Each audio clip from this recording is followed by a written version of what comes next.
Hello everyone. I didn't have that much stuff laying around the house to make a face mask.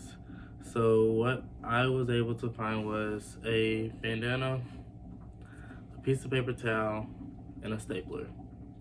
So first, the thing you want to do is take the paper towel and fold it going up every half an inch. With every half an inch, you'll want to staple it.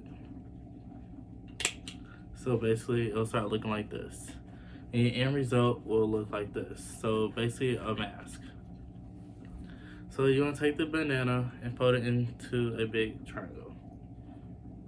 You want to take the mask, well, the paper towel, which will act as a filter. You'll put it inside of the bandana all the way at the top. Then you'll take it, go around your face, and tie it in the back. And then flip the bottom in.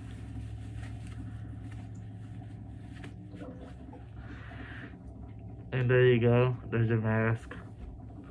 And then once you take it off, you can just